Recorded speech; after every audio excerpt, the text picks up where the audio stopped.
Hi everyone. So today in this video I'll show how we can create the S3 bucket and upload object on that bucket. So first we have to come on the AWS management console, and here we have to click on the S3.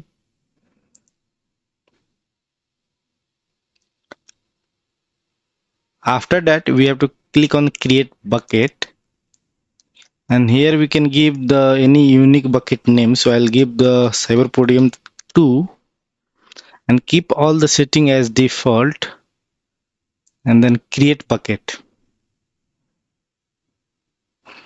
Once bucket is created, we have to open the bucket. Here here we have to click on upload object. Then here we have an option for adding the files and folders. I'll click on add files, and then I'll select any files, and then we have to click on upload, and here you can see the file is uploaded to the S3 bucket. Thank you.